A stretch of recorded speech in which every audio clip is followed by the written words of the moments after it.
Oh, yes, Adele, but how even better is the man sitting in front of me. I'm so excited to welcome. He's got a 4-part TV show called Paul Whitehouse's Sketch Show Years. You'll never guess who it is. Paul Whitehouse. Is it Adele? Adele, tell us about your favourite sketch. You were saying Mike Yarwood is somebody you'd appealed to. Mike Yarwood, there's a name for the back.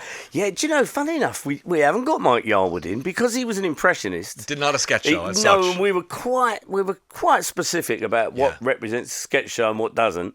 And so Mike Yarwood, make it. Whereas Dick Emery did. Yeah, okay. Yeah. Well, why don't we talk about, first of all, welcome. What a pleasure to see you. Thank you very much, I felt like we've just been out on a lake. Well, we've just been having a little chat, haven't we, about the fishing, and we're both now, we're lost, aren't we? We're lost. We're lost in a lovely, beautiful dream world.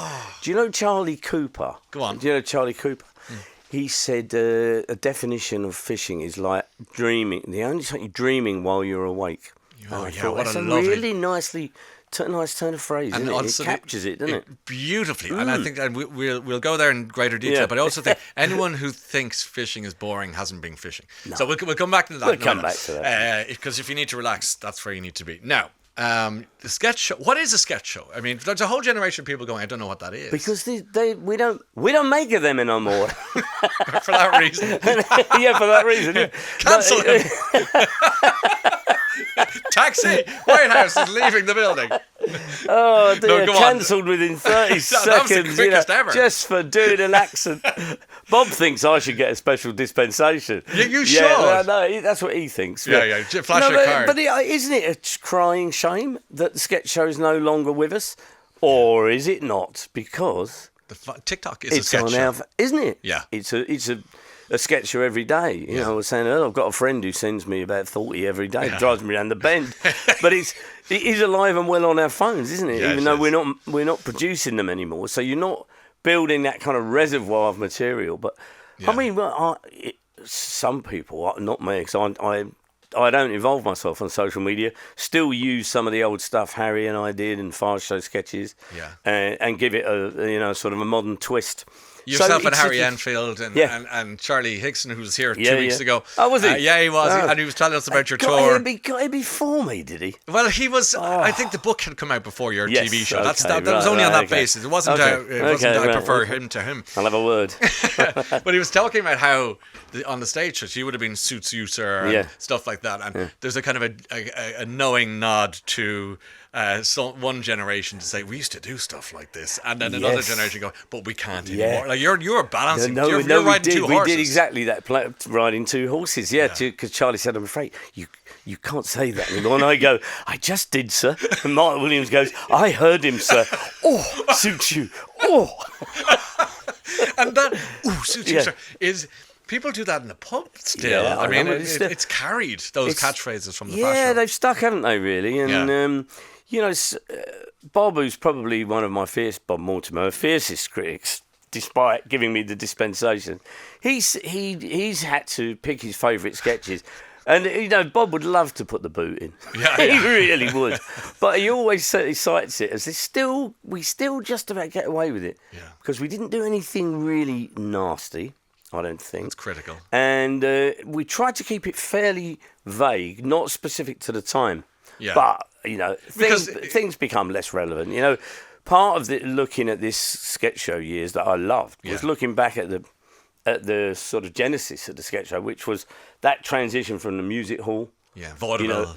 Catchphrases to the radio, like Itmar, the Goons, and then to Monty Python. And then into the more sort of 70s stuff, the more conventional, Dick Emery, Benny Hill, the Two Ronnies. Yeah. And it's a shame that's gone, isn't it?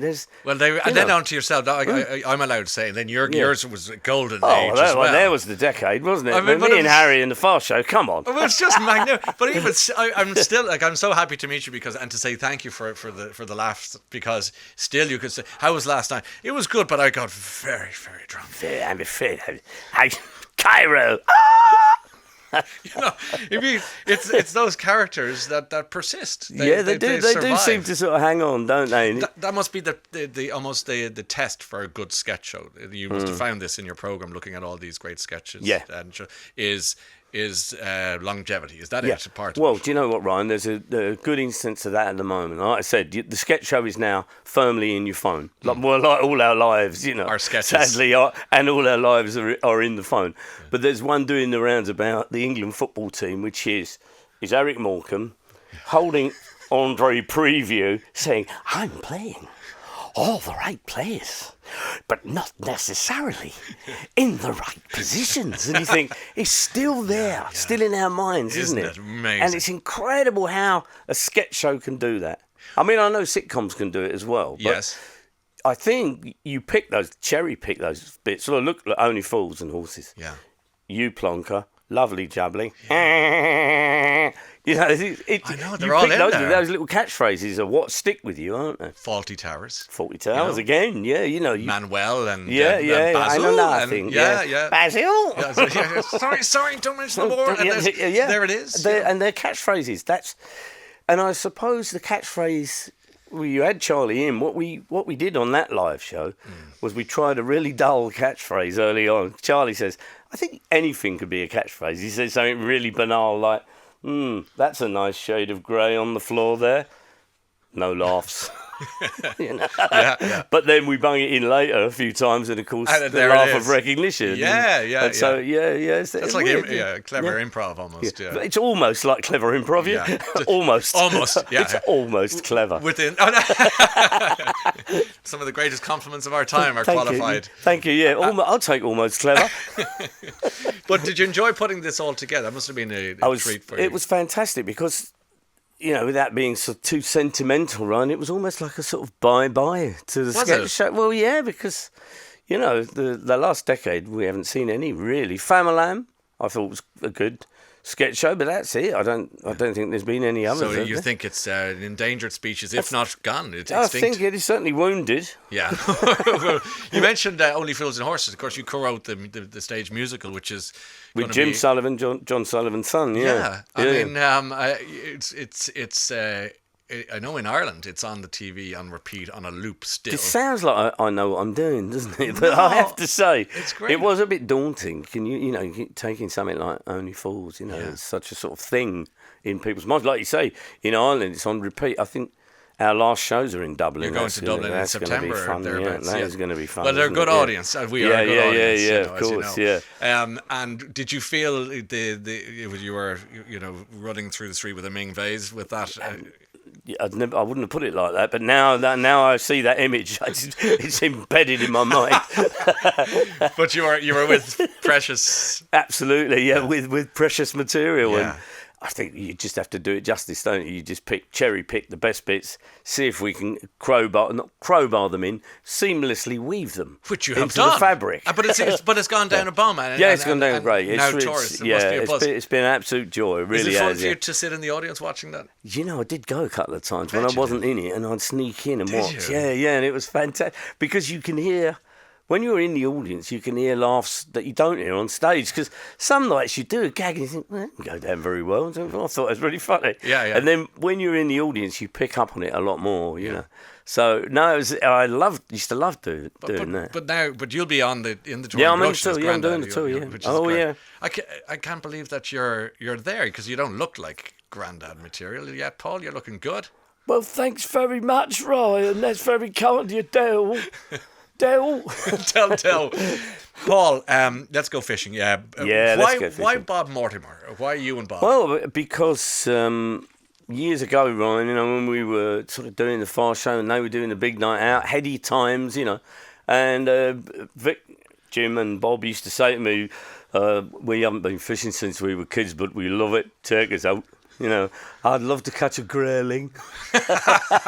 and I never did because I hated them. Yeah, of course. The grayling or the lads. I just never got round to it, and it took Bob's heart issues, and I'd had some of my own, but his were a lot more serious. And I thought, well, I better take him out quick, Well, it's time. Come on, Bob.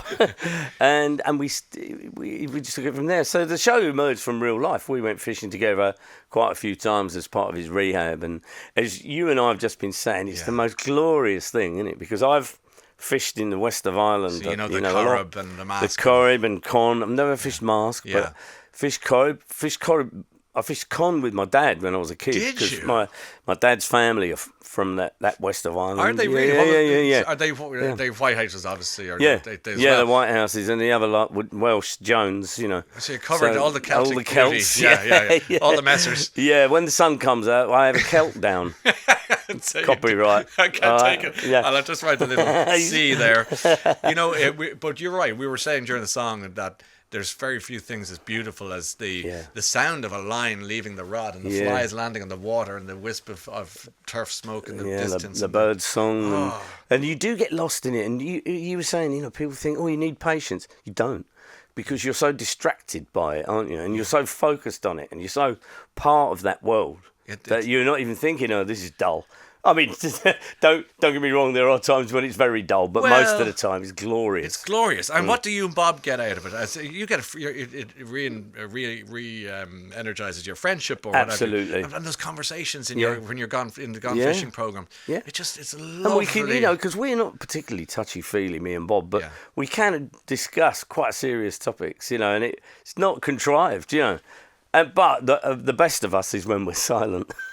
we get in the edit and we think, I wish we'd shut up there and let the trees and the birds do the work, you know. So, but you've touched on two things twice. One is that you went fishing with your dad, which I think must be a lovely memory. It's incredible. Honestly, so strong in my mind, so vivid, and I'm very lucky to have had that relationship because it meant we had something together and in common all our lives, Lovely thing. And so, it was a real bonding thing, And then you mentioned Bob saying, okay, I've had enough. My heart has had enough. I need to do something beautiful. Yeah. And you said, I know exactly where we need to go. And he'd sort of planted the seed himself many years before. So it was a logical step, come on, Bob.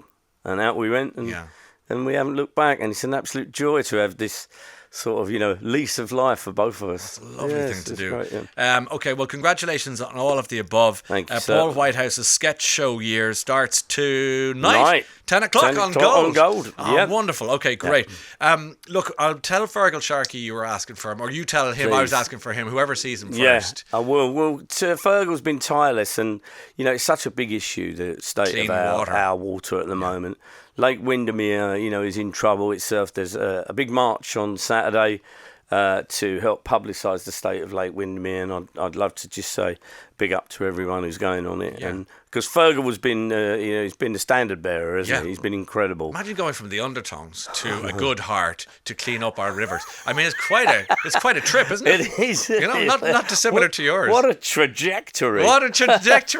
Anyway, he's a good egg, as are you, Paul. It's been a pleasure to meet you, and maybe we'll cast a fly someday. That'd be nice, Ryan. That'd be really lovely. Good luck with everything. Thank you very much. Thanks for being here. All the best.